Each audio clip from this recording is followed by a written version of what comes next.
Everyone. I'm Wendy, Executive Director of the Probation Oversight Commission. Thanks for joining our town hall. We're going to give it just a couple minutes. We have lots of people logging on as we speak. We are looking forward to a great conversation today. Just give us a couple minutes.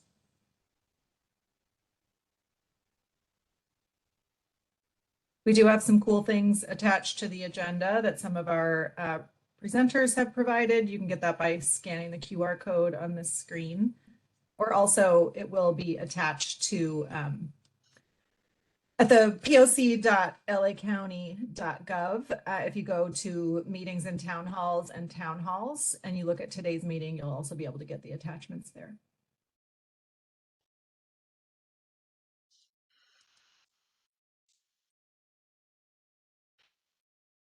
We are recording. Thank you for consenting to that.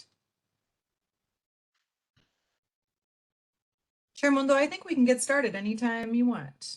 Sounds good. Thank you, Wendy. Good afternoon. Today is Wednesday, January 22nd, 2025, and I want to thank you for joining our virtual town hall meeting this afternoon. My name is Eduardo Mundo, and I am the chair of the Probation Oversight Commission. The purpose for today's meeting is to explore and to provide a snapshot of one of the most significant reports that probation provides in the juvenile system.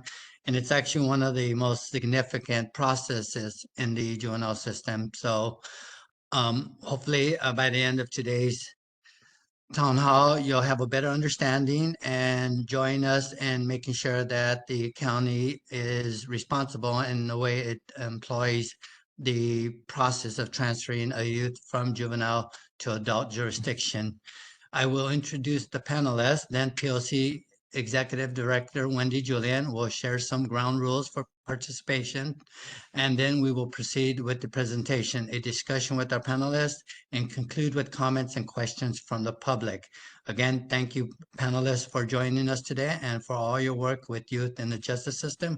We appreciate your willingness to talk about this issue. Joining us today, we have Catherine Lucero, Director, Office of Youth and Community Restoration. Laurent Dennis, Office of Youth and Community Restoration. Melissa Sandoval, Youth Division, Los Angeles County Public Defender Office. She is the Deputy in Charge at Compton. We have Frank Santoro, Assistant Head Deputy to Juvenile for the District Attorney's Office. And myself, Chair of the Probation Oversight Commission and a retired probation officer, supervisor from LA County, over 35 years of experience in the field. Wendy will please explain how people can participate in today's virtual town hall. Yes, thank you, and welcome everyone who's joined us, those of you who are here on WebEx and watching on YouTube. I'm also really extremely thankful to all the panelists today. Everybody here is a volunteer, except me and Janae and Ismail, I guess. But we really appreciate you volunteering to be here for today's panel. Our virtual town hall is being recorded. It's being broadcast live here on WebEx and also on our YouTube page, but there's no engagement with the viewers on YouTube. If you want to participate by making a comment or asking a question today, you have to log on to the WebEx. That link can be found on our webpage, poc.lacounty.gov under meetings. Today's town hall is not governed by the Brown Act. We don't have a quorum of probation oversight commissioners here in their official roles, and no actions will be taken today. We really want you to participate. We will do our best to leave plenty of time for comments. If you don't want to comment live today, you actually have two choices. One, as always, you can email us at info@poc.lacounty.gov. But also just for today, if you have a question and you want me to ask it, if you want to send it in the chat, I will ask your question for you. We don't usually do that, but we're going to try to do that this time. After we hear the presentations from Chair Mundo and the panelists, we'll go to public comment. We don't like to have time limits on the public comments in our town halls, but it depends on how many people raise their hands. Unlike public comment in our regular meetings, you have the opportunity to speak a little more freely in terms of asking questions of the panelists, and we will leave it up to the panelists whether they want to answer your question or not. I assume that most of them will. The way you participate is to use the raise your hand function. You tap the little icon at the bottom of the screen that says raise your hand, and we'll add you to the queue. If you're calling in, you have to dial *3 on your phone to get in line, and then we'll call you by your phone number. You will have to unmute yourself when we call on you by pushing the unmute button if you're on WebEx, or *6 if you're on the phone. Buenas tardes, bienvenidos. Ya se ha iniciado la conferencia por WebEx y también por YouTube. Estamos grabando. Si quiere participar, tiene que estar en la junta vía WebEx y en nuestro sitio de web puede encontrar la manera de registrarse a través de WebEx. Si quiere hacer una pregunta, un comentario público, por favor haga clic en la imagen de la mano y le llamaremos cuando sea su turno. Si está escuchando la conferencia por teléfono en WebEx y quiere hacer una pregunta, presione *3 y alguien le ayudará. Si necesita traducción o tiene una pregunta, por favor indique eso al comienzo de su pregunta. Yo le puedo traducir o también usted puede proveer su propio traductor. We'd ask that you abide by the following guidelines during today's meeting. Again, everyone who's here is here voluntarily, and we really appreciate that. Please introduce yourself, share your thoughts, and be respectful of the time so as many people can speak as possible. Remain respectful and honor equity and participation. We ask that you practice grace and openness with each other and use I statements to speak your own truth. With that, I am going to hand it back to you, Chair Mundo. Thank you, Wendy. And I neglected to include Beth Stiffelman, defense attorney of the Law Office of Beth Stiffelman. She is our lead today. She will be talking about the process and how it came about and what the current legal parameters are, and then give us an idea of the steps that go along. So go ahead, Beth.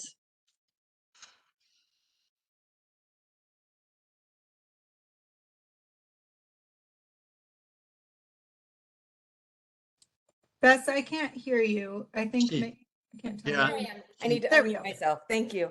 All right. Thank you so much. So I'm just going to dive in because I know we don't have a ton of time. And I just wanted to kind of outline the basic current transfer law so that we're on the same page, and then hopefully also touch on some issues that have been coming up in my practice, although I'll move through that a little more quickly, that I think is going to be a big part of transfer in LA County over the next year.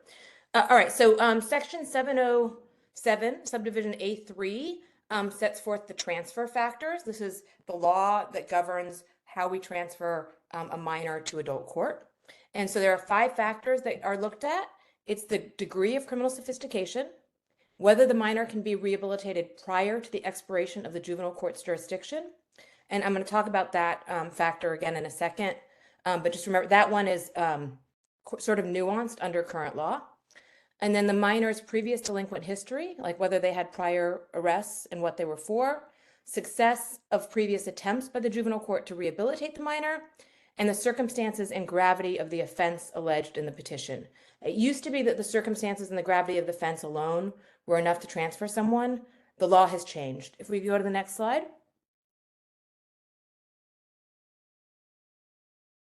Can we go to the next slide, or do I have control over that?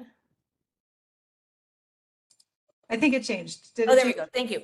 So AB 236 changed the law. Wait, is it 23? Yeah, 61. I'm sorry. Changed the law, but it was it went into effect 2023. It changed the law of transfer. It raised the prosecution's burden of proof to clear and convincing evidence, and it required a new finding regarding amenability to rehabilitation. And it also requires the court to state the reason supporting a finding that the minor is not amenable to rehabilitation. So what the real rest of this law, and if we could go to the next slide, is about this additional criteria. So there's a new rule of court that explains what needs to happen. And it says you look at all of those 5 factors like we have in the past, but then there's this ultimate finding that the court has to make, that the youth is not amenable to rehabilitation while under the jurisdiction of the juvenile court. And it's that last piece that becomes an issue in a lot of cases, is how much time is left to rehabilitate the minor, which is how far out is the jurisdiction. If you go to the next slide. So this is just a case that's trying to explain sort of how this new law actually works. The ultimate finding concerns a global assessment of the minor's suitability to rehabilitation within juvenile court system. And so it's not just a comparison of the time needed, but it's sort of this global assessment. At least that's how the case law has been interpreting the changes in the law, the higher burden in that ultimate finding. So the next thing, and this is going to be, critical to probation, is that what is presented, one of the primary items that is used in a transfer hearing is the probation officer's report on behavioral patterns and social history of the minor. So that's actually, specifically outlined in the statute. And then in addition to that, it's any other relevant evidence. So it's very, very broad. And a youth has a statutory and constitutional right to demand proof of a prima facie case and that has to be with credible non-hearsay evidence. But other than that, a lot comes in, reports, social histories, documentation of what happened in juvenile hall, any kind of rehabilitative programming comes in. All right, next slide. And this comes up in appellate decisions that there was insufficient evidence to transfer the minor because the report that rehabilitation provided was not based on, the opinion rendered was not based on sufficient facts. So I just wanted to share that. Next one. Okay, so one of these first steps is obviously if we're going to figure out whether or not a minor can be rehabilitated within juvenile court jurisdiction, we have to determine what their rehabilitative needs are. And there are just some sites on that. Next one. Okay, so this is the sort of additional thing I wanted to talk about that I think is going to be affecting us a lot over the next year. I don't know what the numbers are exactly, but my day-to-day experience, it seems like there are as many hearings for retroactive transfer hearings, so hearings for former minors who are returning to juvenile court, as we have pending hearings for current minors. And what I mean by that is people whose sentences have been recalled and they've been sent back to juvenile court to conduct a hearing. And some of these former minors are going to be in their 50s and 60s.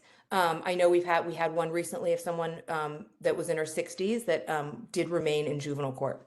Next slide. The courts have said, this is a California Supreme Court decision that said we're sending these back. These are complex. It's hard to figure out whether or not you would transfer someone when they come in before you as like a 40-year-old. But the courts have said that it's complicated, but we still are going to do it and we're going to try to figure it out. And some of these people should remain in juvenile court. Next slide. And then the question is whether or not the court would have transferred the minor. However, next slide. Oh, sorry, I'm going to stay with this for a second. When we're talking about, go to the next slide. I forgot I put this in here.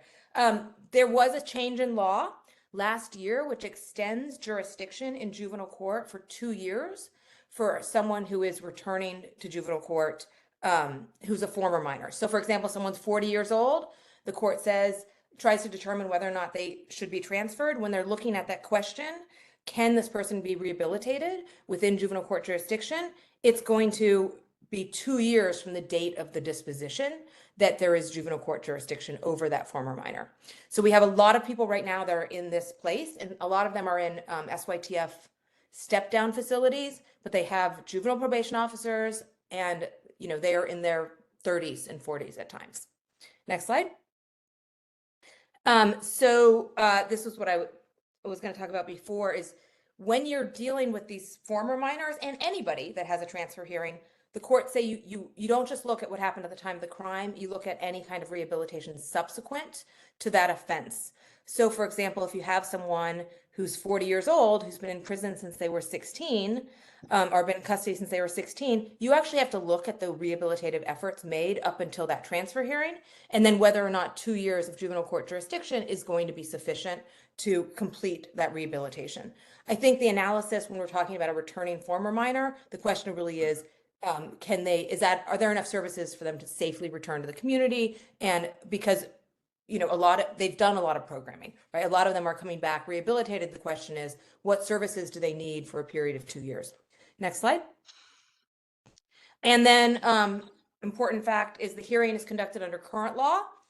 So all current laws apply. So if someone was, for example, this is a case where someone was returned for a transfer hearing in theory, but they were 15 and 15-year-olds can't be transferred anymore. So they actually conducted a transfer hearing and the appellate court said, no, you can't transfer a 15-year-old. If you're going to do a transfer hearing, all current laws apply. You're applying current transfer law. Next slide. And then along with those other amendments, there was an amendment saying that these former minors should not be housed with juveniles unless there's some express reason why they should. But presumptively, they are not housed with juveniles. Next slide. And now here, these guys are doing great. And I just have a couple of photos. The next few slides, you can just scroll through. Some of these are some of the returned former minors that I've worked with. They have probation. I think the people that work with some of these guys really will attest that they're some of the easiest clients because the ones that are staying really are already rehabilitated, but they do have, they are coming under juvenile court jurisdiction and we've been working with community partners, but these guys really do need that 2 years of supervision to help them reintegrate safely. All right, thank you. Thank you, Bess. So when the process starts, it starts with the district attorney's office, and Frank Santoro is here to speak on the process there and how the office determines whether or not to move forward with a motion for transfer of jurisdiction. Frank, thank you. Thank you. Hi, everybody. My name is Frank Santoro. I'm a deputy district attorney. I'm the assistant head deputy of the juvenile division, which is across the entire county. And we have 8 juvenile offices throughout the county, 7 of which are courts. One is not a court, it's just a separate office dealing with juvenile issues. I've been a DA for 27 years, and I've been in juvenile for about 8 years. So as you know, obviously, we've had a recent change in the district attorney's office, which means changes in policies. The current district attorney, Nathan Hockman, in December put out his policy on transfer. He created what is called a Juvenile Justice Committee. The committee is composed of myself, the assistant head deputy of the juvenile division, the head deputy of the juvenile division, and the bureau director over what are called special ops, which includes juvenile and several divisions that specialize, like sex crimes, the gang division, and so on. So the way it works is cases come in, they're filed by police officers like any other case, except they're brought to the juvenile division. And juvenile has jurisdiction over anyone who committed a crime while they were a juvenile, even if they're now 30 years old. Each of the 7 juvenile courts has a deputy in charge, and those individuals at the courts, along with the DA who's assigned the case, is going to determine, should we try to transfer this kid or not? Do we want to try to transfer this kid or not? If they decide they do, they write a memo which goes up the chain of command to this new committee that I'm on.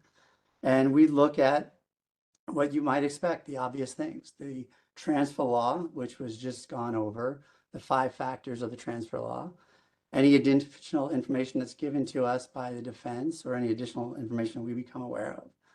We evaluate it, we look at it, we talk about it, and then we make a decision. And then that decision is sent back down the chain of command to the deputy in charge and the DA, and the defense attorney is notified, and so on, and the court is notified. That's the basic process of how it's worked.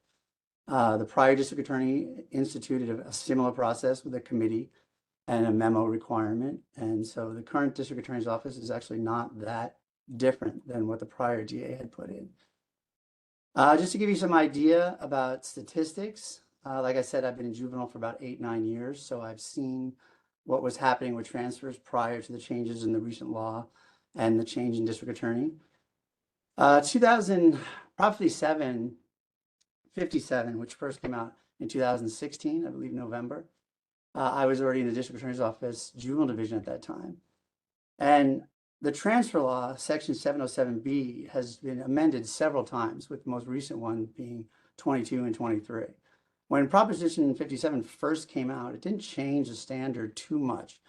So there were still efforts to transfer people, and they were still, I guess for lack of a better term, the law wasn't as strict as it is today.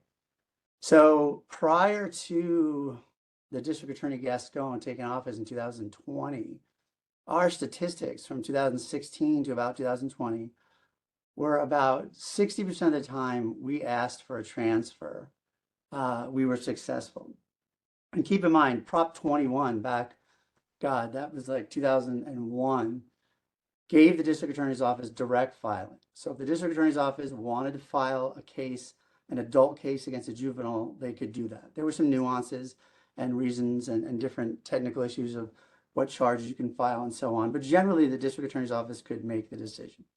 Prop 57 eliminated direct filing. So now anyone who is going to be prosecuted as an adult has to start out in juvenile court and be transferred to adult court. So again, that change occurred in 2016 with Prop 57. From 2016 to 2020, we were about 60% successful, or the motions were granted. And it varied on the court, right? Some courts are granted more of these than other courts, but that was the county average.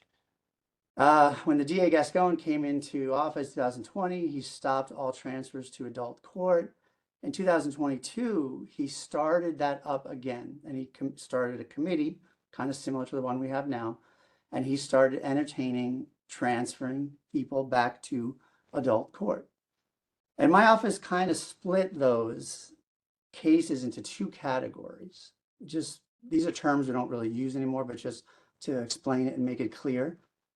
There were the first category, which was called JACE, was 16 and 17-year-old. These are the kids who are now 16 to 17-year-old committing crimes, and we were attempting to transfer that person to adult. The second category, which was already touched on, which we called non-JACE, were the adults coming back to juvenile court. And they came back in three ways, right? There's Prop 57 returns, as we call them, which the Defense Attorney Council already talked about. And those are people in custody, and for various different legal reasons, their cases are no longer final on appeal, and they have a right to come back to juvenile court. So they come back to juvenile court, and we have to decide what to do with them. Also, cases filed for warrant. Someone may have committed a murder when they're 17 and not gotten caught until they're 25. And then there's cases that were filed as a juvenile, but the person may have fled and not been arrested. So those three types of cases are all adults coming back to juvenile court.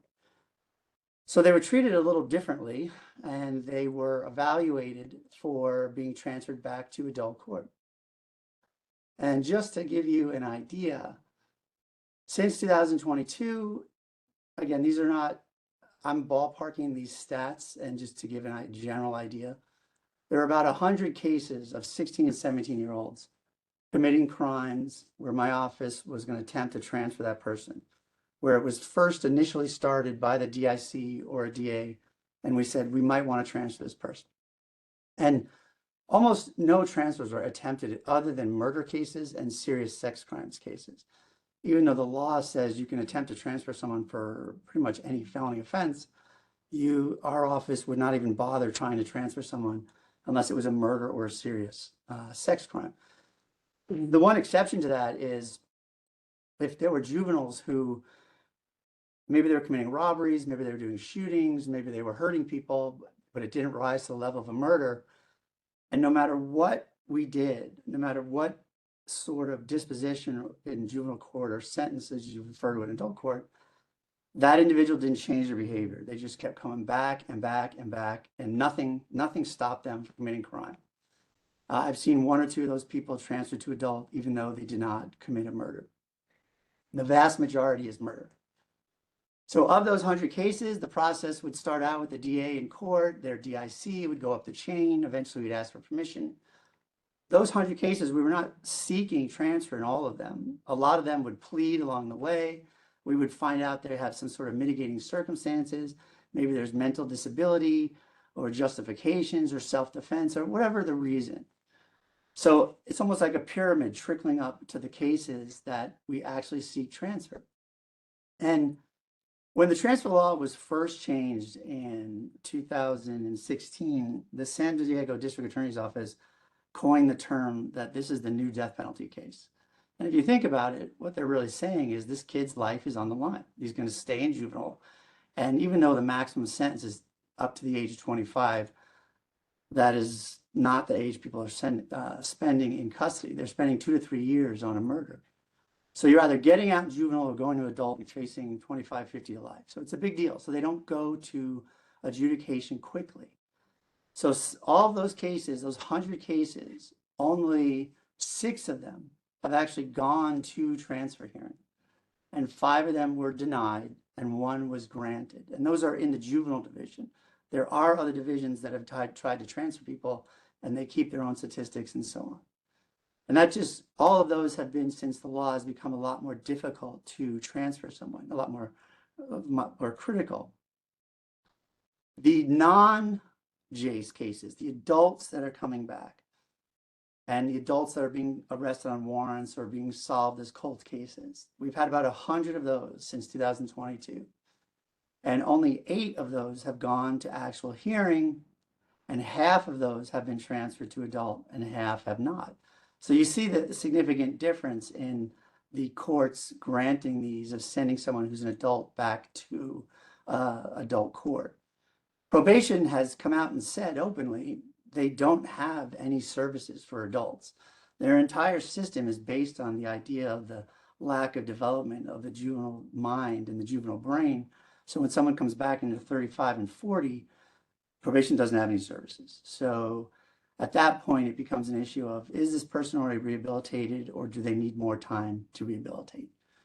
And a lot of the people we see coming back have done very well, which is why their case is back in juvenile, without getting into too many technical reasons of why.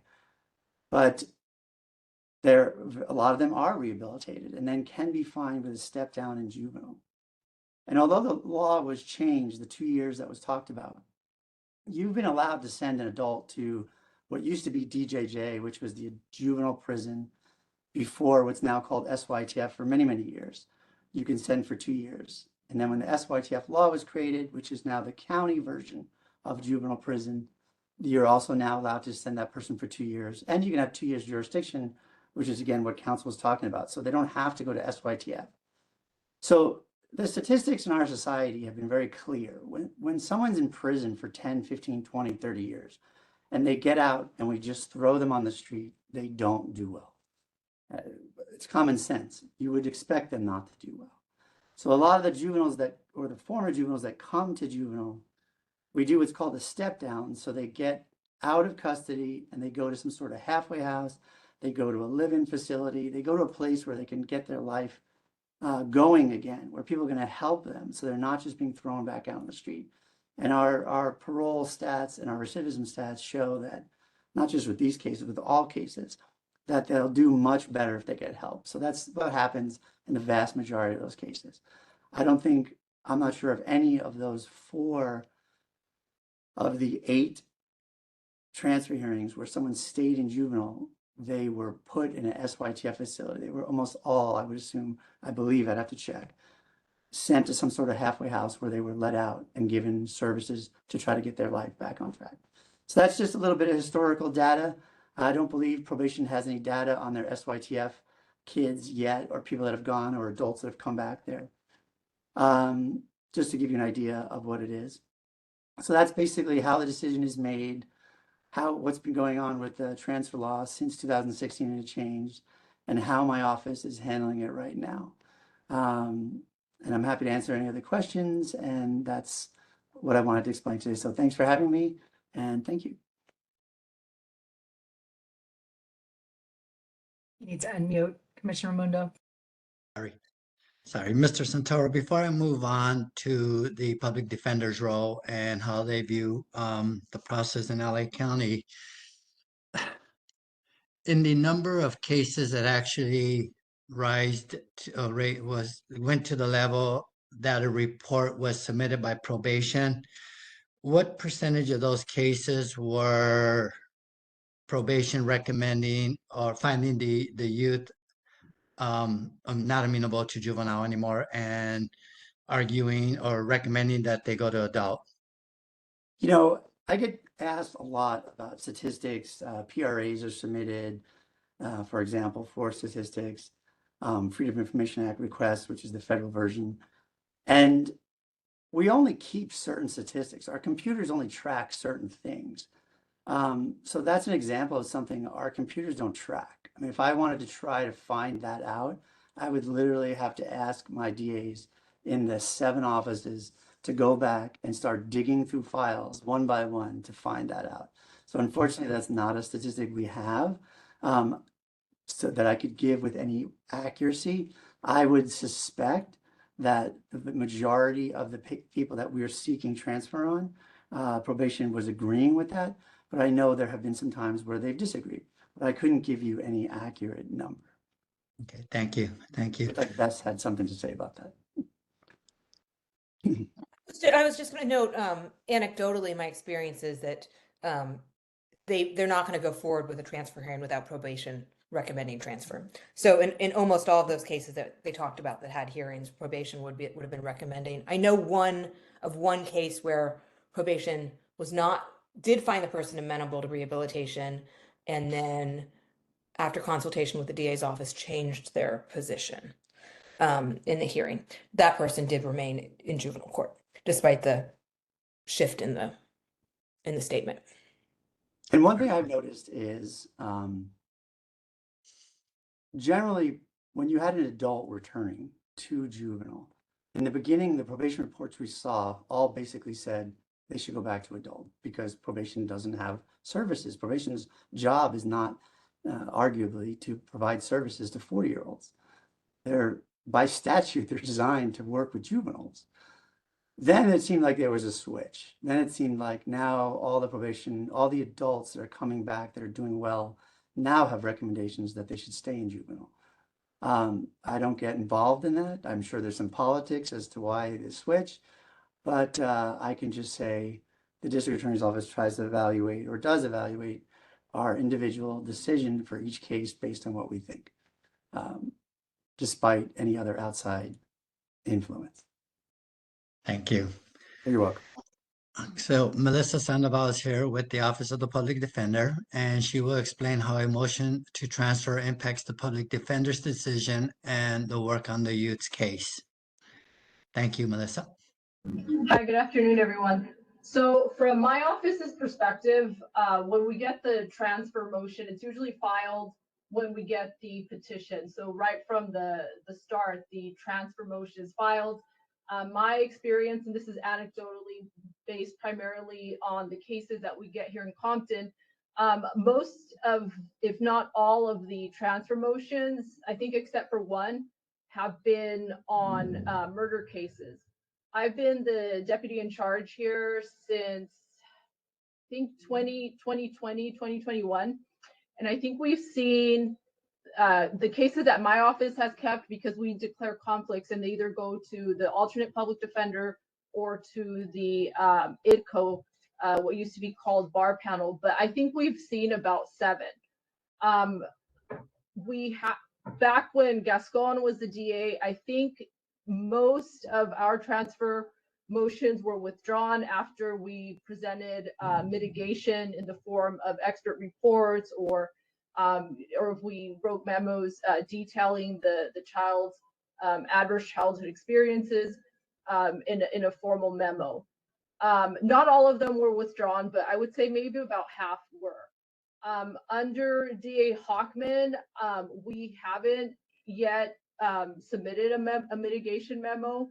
I will say I haven't seen an increase in transfer motions. I think since, like I said, most of them were done on murder cases.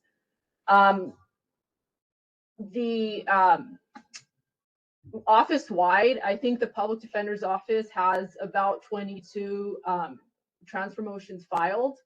I'm unaware of any of them being filed against girls. I think it's all boys, and I didn't really get a chance to see what the charges were. I think we have fewer of the Prop 57 returns than probably APD and bar panel, because back when we usually represented the adult on those types of cases. So we usually have to conflict off of those. But we do see them here and there when they're 15-year-olds and the transfer can't be filed. Our goal is to get them the services so they can transition and rejoin society. And that's usually done with the help of the Anti-Recidivism Coalition, We find them housing, we get them with like-minded people, and they are still supervised by probation and by the court. And they're on GPS for the first 30 days just to get them to support and to make sure that they're not overwhelmed, because usually they come directly from the penitentiary where they had been housed. A few of them opt to be in the county jail, but a lot of them just come directly. If they were 16 years or older at the time of the offense, when they were fitnessed up to adult court, using the terminology that was used back in the day, then we, obviously have to do the transfer hearing if it's not withdrawn. And again, we try to get them services so that they can reintegrate into society. So that's sort of an overview of what we do from our perspective, to try to get the transfer withdrawn at all possible before doing the hearing. Melissa, from your experience, what effect is that having to address a transfer motion? How does that change the length of time a youth is housed pre-dispo at Los Padrinos? What are you seeing as an average time that youth are spending, fighting these cases or addressing these issues? It increases the length of time they must stay at Los Padrinos tremendously. I would say it could take up to a year to prepare a transfer case, because we're relying on experts, and there's a limited number of experts in Los Angeles County that are on the LA Superior Court panel that a judge will pay for us to assist us in our representation of the client, because we have to be effective lawyers, and we have to make sure due process is protected and that the client gets a Sixth Amendment right to counsel. So a lot of it is not dependent on us, but I would say about a year just waiting to get all the appropriate experts. And that would be even before the hearing for the motion to transfer starts. It's kind of just an early process. Exactly. Okay, thank you. So once the players in the court have decided to move forward, then they start with a probation report. And actually in 1990, I was assigned to the gang unit, and that was the first report I did in juvenile. It was a fitness report back then. And it didn't take long for me to understand how significant that report was. And because of that, I've always had an interest on it. And in 2016, when Prop 57 was passed, I actually wrote an email to the department to change their policy and their practices and their training. It finally came to existence, the new policy, and the most recent policy that I have reached out to probation to verify that the policy I have is the most current, and to see if any of the processes have started or changed. And that report came out in 2024. So it was 6 years before the department in LA County responded, and it was after numerous emails. And I share this because it is this part of the process that brings the PLC's interest into the practices, because we oversee the department, and most areas of the department, we kind of focus on juvenile because it seems where there's a lot involved in juvenile, and it's the area that we have a detention facility, and we have camps, and we have placements. So the current policy with probation is that it gets assigned out to an investigator when things are normal. Right now, because of the crisis in the hall, it just depends who's available that's going to complete the report. And once you complete a report, you basically get your supervisor to sign off. It's not done in a panel like other counties, and it's not done, the decision isn't made in a panel setting like the district attorneys, which I'm really happy that they're keeping. So what I like to share about this process, because I had to write 7 of these when I was in the gang unit, and there was a lot of pressure within the department back then in the 90s to just recommend unfit and punt and let the court sort it out. And I hope that that's not happening anymore. But when Prop 57 came out, if you go back and you look at the criteria and the number of things that the probation officer was now able to look at because the judge was going to be able to take into account, it's significant. It is a significant change. I mean, it's night and day. And we're hoping that with the new training that was actually the training was about a year ago. So I'm not sure how it's going now, but understanding the significance of that report was one of the main reasons the POC decided to have this town hall. Is just so people had an understanding of a report that is consequential. What I used to tell people is that when a youth was found unfit in the old days and moved up to the court of adult jurisdiction and then maybe assigned to or adjudicated to prison, that would be one of the reports that follow them first.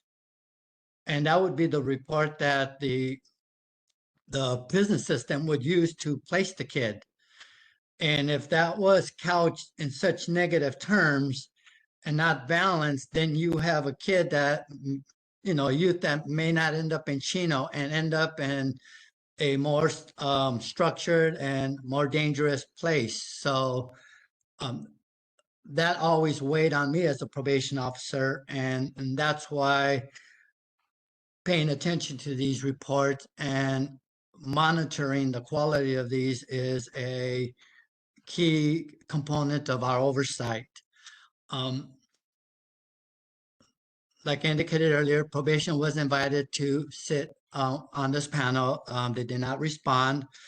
And maybe later in one of our regular meetings, they can talk about their process and their training and fill in the gaps here. I'm only able to speak with to the knowledge that I have about the system today.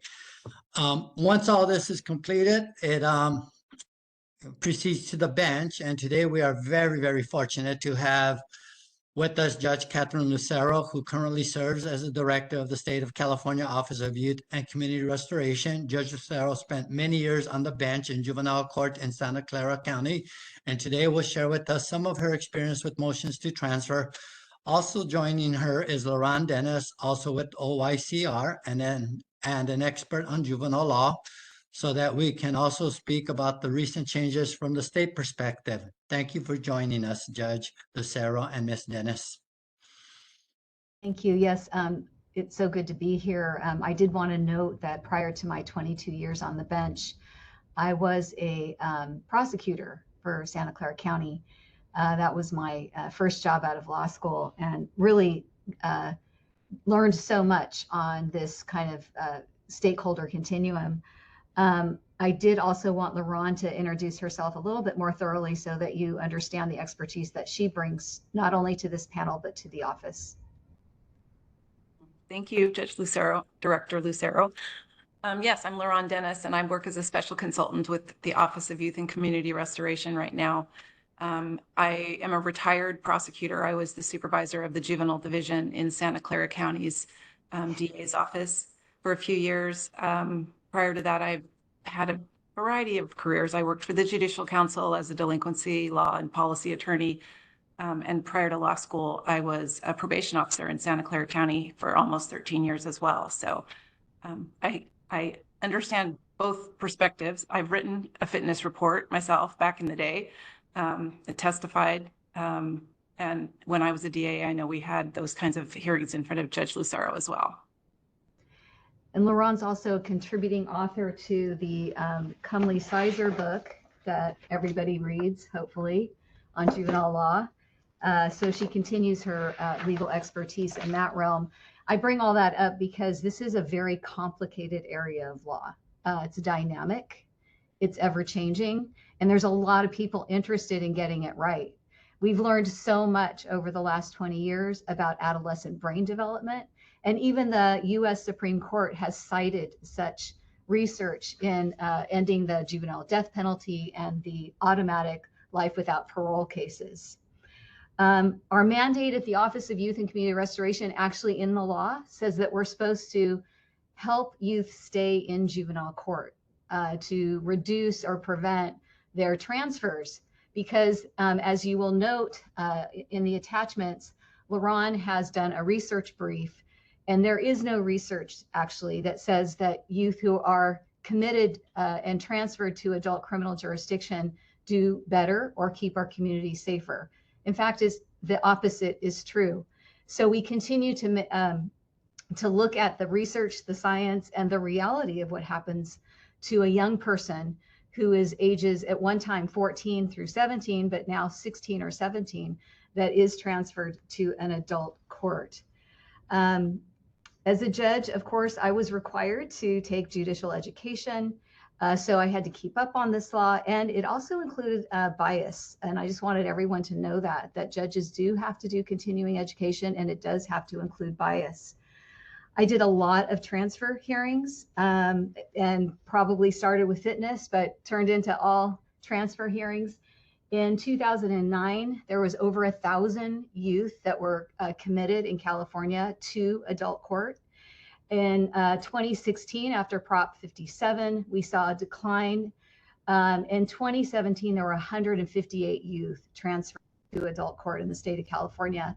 And by 2022, 23, even with COVID, considerations and rebounds, we still had very few, 20 or less. And the reason why I don't have an exact number is because DOJ statistics and our new data, there's a little bit of discrepancy, but it's very low.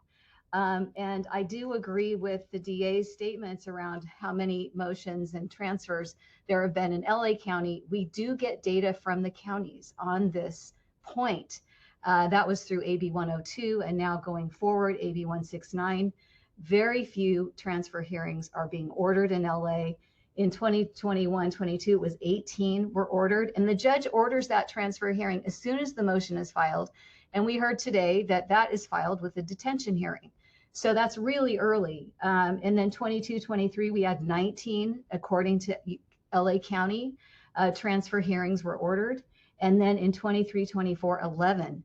So that continues to drop, And just like the Deputy DA said, only a fraction of those actually get granted. What I had to do when I was a judge making these decisions, which by the way, were the toughest decisions that I had to make. So just know that no judge takes these decisions lightly. We're required to make our findings on the record about how we make these decisions. I never made a decision without writing it down and issuing a decision, so that because I knew it would be appealed, and I wanted to make sure that the Court of Appeal understood my thinking. I had to articulate the evaluative process by detailing how I weighed the evidence. And the requirement was that when I performed this factual analysis of the relevant factors as to each criterion, which we have learned about, the degree of criminal sophistication, it wasn't enough for me just to say he was criminally sophisticated or she was criminally sophisticated. I actually had to go through the subtopics. And there are many. For example, when making this evaluation, it says that I had to include, but was not limited to, the minor's age, maturity, intellectual capacity, physical, mental, and emotional health at the time of the alleged offense, the minor's impetuosity or failure to appreciate risk or the consequences of behavior, the effect of family or other adult pressure, peer pressure, the minor's actions from the peer pressure, the effect of the environment where the youth was raised, the existence of childhood trauma, the involvement of child welfare systems, the status of the minor as a victim of trafficking, sexual abuse, or sexual battery. So I had to actually go through each of those and was happy to do it because, again, this was such a difficult decision. Whether the minor can be rehabilitated, again, there were sub factors, including my opinion on whether or not the minor had the potential to grow and mature, which of course I'm not a child psychologist. So your expert reports were so important. The minor's previous delinquent history, and sometimes before they were excluded, that would even be informal delinquent history. That could be school issues. Really, the kitchen sink was usually brought in. The success of previous attempts by the juvenile court to rehabilitate the minor. Again, a lot of our youth that find themselves in transfer hearings have long been known by systems, as they say, by law enforcement, by school officials, suspensions, expulsions. All of that would come in, including formal adjudications or at least arrests. And because again, such a big decision, everything was certainly considered. And then the gravity of the offense, I had to weigh relevant factors, including but not limited to the actual behavior, the actual role. Now, that was always a quandary, I have to tell you, because I didn't know a lot. I only knew what was in the police report. And if anybody had any mitigating factors, it could be that they came out at some point. But really, I was really looking at the four corners of the complaint or the petition and the police reports when allowed. And then, of course, the probation report. But again, it was a very interesting process because I rarely had statements unless they were to the police after a Mirandai statement from the minor. The degree of involvement in the crime, the level of harm actually caused, and the person's mental and emotional development. So I just say all of that because I know the attorney went over all the factors, but I wanted you to know that there's some very detailed analysis that has to that I would have to go through.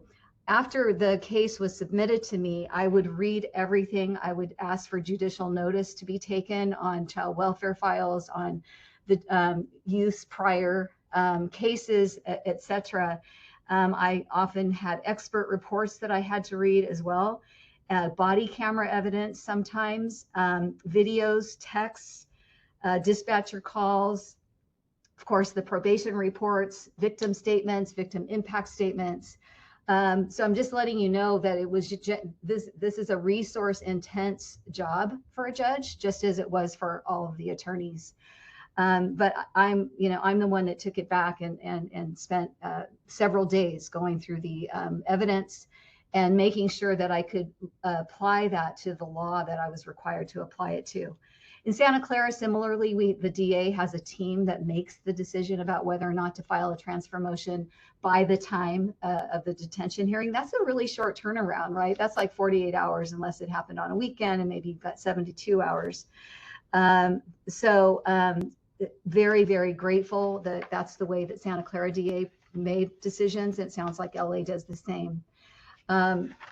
We did have our fair share of the remands from adult, and those are very different cases. And I really appreciated the description today of how those are handled in that 2-year period of control and now what the law is. All in all, I neglected to tell you that when I make my decision, the standard now is the transfer can be ordered if I found by clear and convincing evidence based on the evaluation of the 5 factors that the youth would not be amenable to rehabilitation while under the jurisdiction of the juvenile court. So that was the judge's role. That's what happened real time. I did want to mention that now in this job, I am seeing very clearly the way that these decisions are being made and the kind of the cultures in the different 58 counties. But I think very strongly the bench continues to be make themselves very available for training on everything from trauma, the impact of trauma on cognitive abilities, just the adolescent brain development and everything that we continue to learn, the issues of who comes to the attention of the authorities and what kinds of ways we can find equity in our application of the stakeholders and how we handle these cases. Our office does promote best practices, trauma-informed practices, gender honoring practices, and we are continuing to collect data on what's happening in the state around the transfers and kids that are being released from SYTFs and then coming back. We have the Juvenile Reentry Grant now, so we actually do have data on the number of kids being released from SYTFs. Before, the BSCC gave that number to Department of Finance, how many youth were released from DJJ, and then there would be a compensation so that the county could support the youth in the community. So now SYTFs give that number to the Department of Finance, and also the number of youth who are brought back in because they need further treatment, and perhaps the first try wasn't as successful. So I don't have numbers for you today, but I'm letting you know that there are gaps in juvenile data, but I also think our office was specifically designed to understand the picture, and that we will continue to develop data points, data information, and briefs that will inform you. And if you ever want technical assistance or want more information, our office is available. Please explore our website at oycr.ca.gov.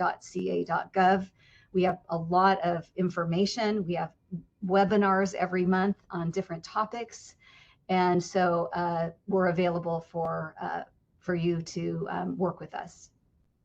And I don't know if LaRon has anything to add. No, I don't. Thank you. Okay. There's a lot there to unpack. So when I visited Sacramento, I had asked about the motion for transfer on Prop 57, and one of their executives said something to me that's kind of making more sense now after your presentation, Judge Lucero. I pointed out the criterion and how significant that was, and I argue that it's probation's responsibility to try to fill as much of that information in for the court. And they argue that it's not probation's job. That is only applied by the judge. The law basically says what the judge can take into account. It doesn't actually say probation has to, supply that information in the report. And so you also mentioned that there are areas of the criteria that you're not an expert in, which you would have to assume the same thing with probation. Given that, how significant a role did the probation report play when you were making your decisions, or did you rely mostly on the supplemental information that the public defender was providing? I mean, it was all important. It was all important. I preferred to hear cases where everybody was really prepared and was, I preferred to have youth who were seen by experts who could tell me about their developmental phase and any other concerns, like honestly, IQ, their social IQ, emotional IQ, any disabilities. Sometimes I could find that in a child welfare file or a probation file, but I really liked as much information as I could possibly get, and I would consider all of it equally. Thank you. Before we move on to public comment, do any of the panelists have anything to add or any questions of each other? Clarification? So I'll just ask one more. Mr. Santoro, how does that happen in 2 days? How does what happen in 2 days? Determine whether or not we should transfer? Yeah. We don't do it in 2 days. So generally, and there's a couple related legal issues. And in juvenile, when a motion to transfer is filed, the proceedings technically stop. There's no plea entered and everything is halted until the determination is made. So generally, motion to transfers are filed in murders and very serious sex cases, and then often withdrawn later when we realize that might not be the best thing to do. The last administration was horrible at making these decisions, probably for various reasons.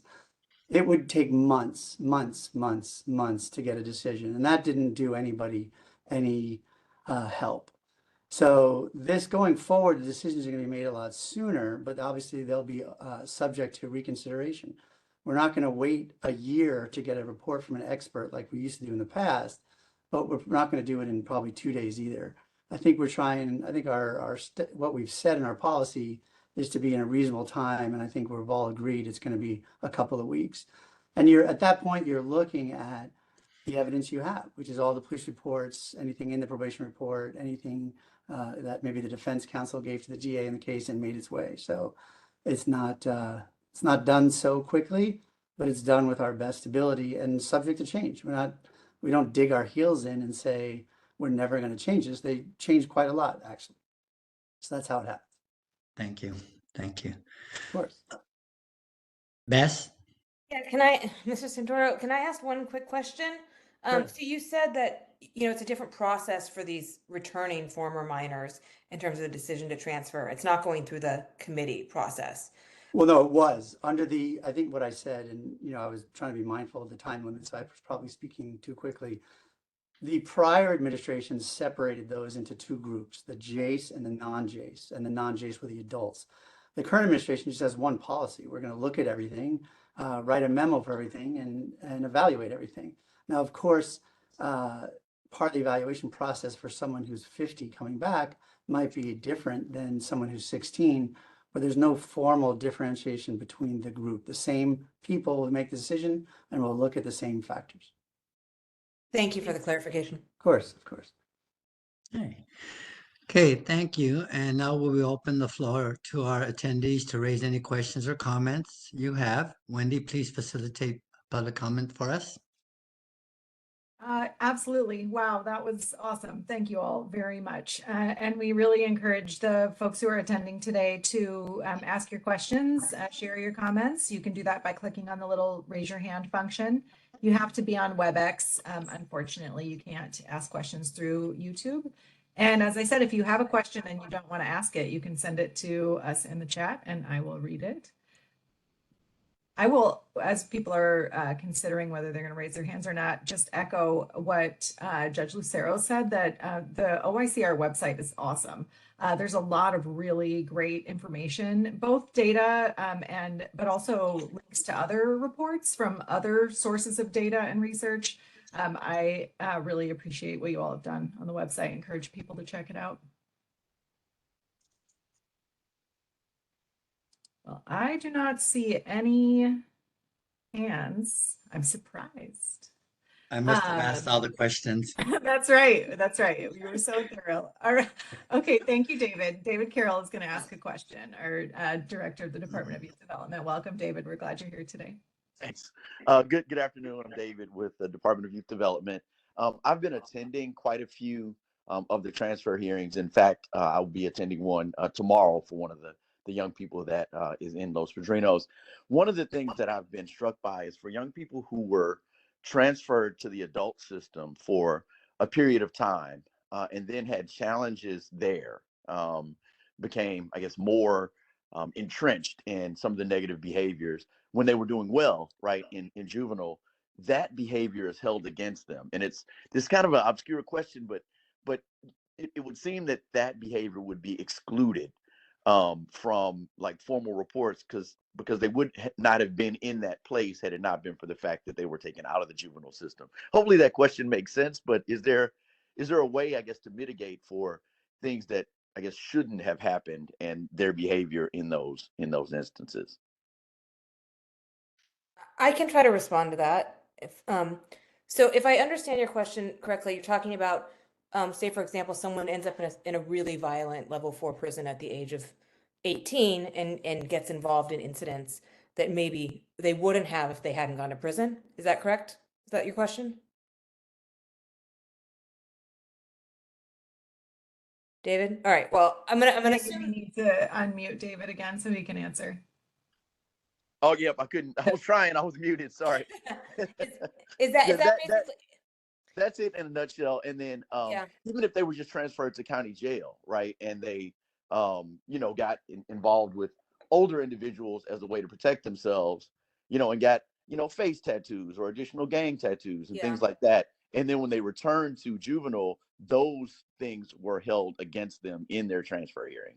Yeah, and that is going to come up. That is going to come up, right? Because conduct subsequent to the offense is going to come up, and so we deal with that a lot in these retroactive cases.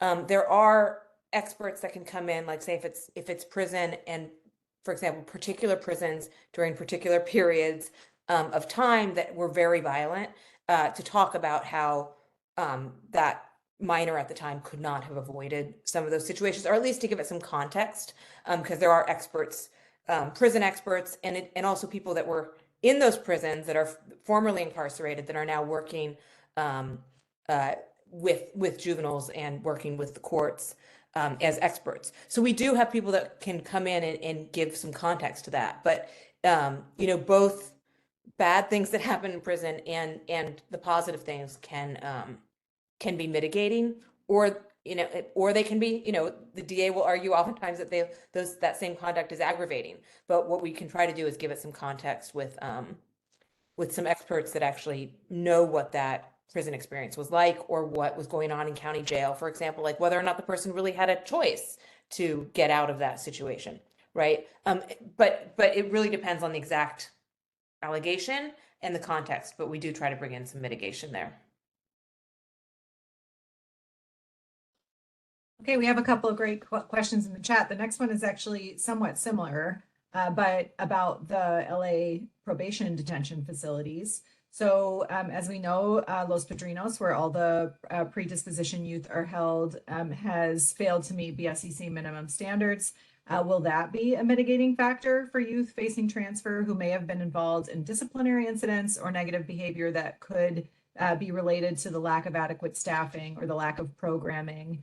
Would that be held against them and their amenability to juvenile court? So I think I'll ask Melissa if you'd like to answer that question, and then maybe Frank, if you have thoughts about that as well. I think it should be mitigating, because the way it works, at least in LA County, what I've seen is that probation submits daily observation reports. And it's difficult, it can be difficult to ascertain the veracity of what information is given in the reports. For example,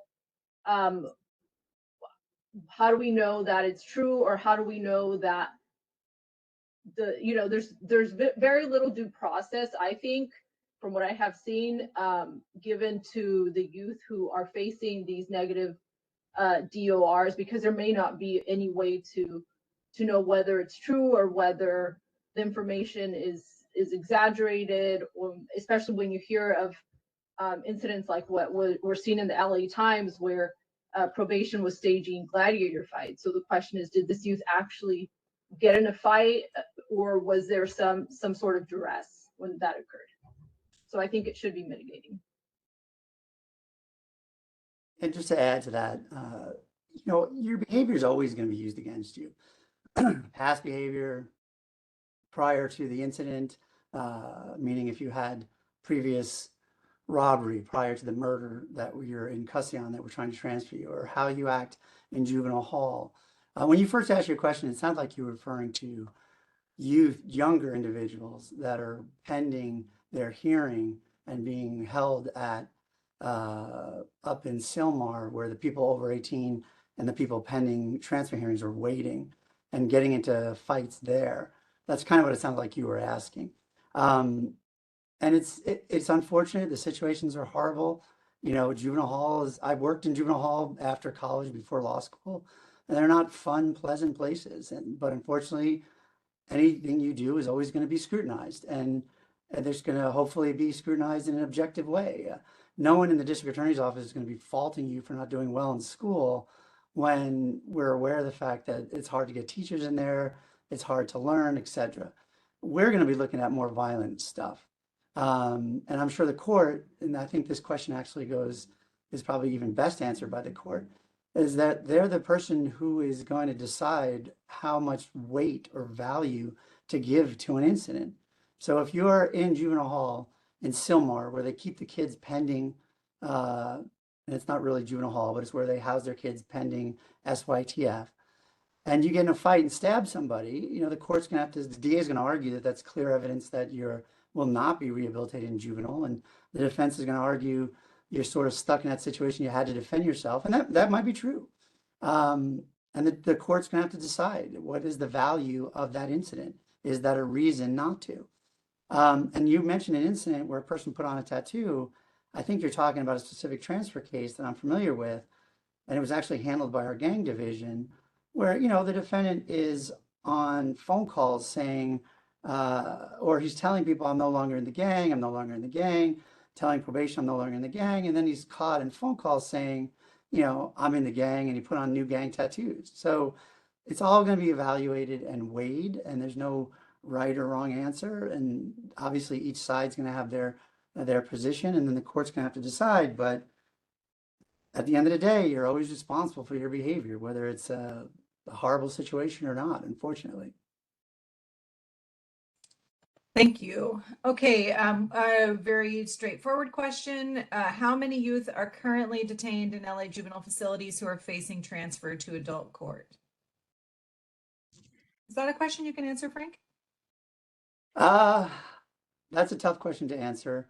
I would have to go back and check the stats on that.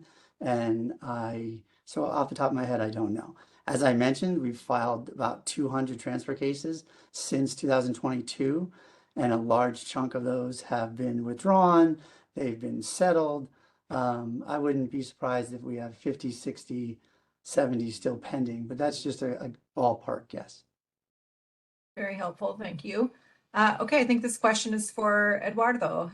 Is the LA Probation Oversight Commission collecting data on the gender, racial, and ethnic disparities in transfer petitions? The number of youth where the petition is withdrawn, the results of the hearing, the plea agreement, as opposed to strictly the number of petitions filed and the number sent to adult court? Not currently, and it's something that the PLC will be looking at and hoping to address with probation. And we are collecting a lot of that, only it's under AB 102, it was annual. Under AB 169, it'll be twice a year. So stand by, check our website out if you want some information consistent with that question. It's not going to be every single detail that was just mentioned, but many of the details. Yes. Great, thank you. Okay, I don't see any more hands and I don't see any more questions in the chat. Janae, do you have anything else?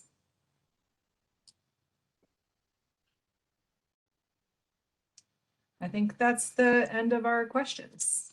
Perfect. Turn it back to you, Commissioner Moon. Thank you. Panelists, I can't thank you enough. This was really educational, and I hope that in the days that follow, people will log in and review the recording. Follow us on our meetings on our website, and hopefully that information related to gender and the number of people in our juvenile hall will be answered soon by probation. They have their hands full right now, but that doesn't mean that this work can't continue. Our time has come to an end. Thank you all so much for joining us. Our next commission meeting is on Thursday, February 6th at St. Anne's Events and Conference Center at 9 a.m. You can find registration details on the PLC website, plc.lacounty.gov meetings. Thank you everyone for joining us, listening, and have a great, great day. Thank you. Thanks, everybody. Thank you for having us. All right.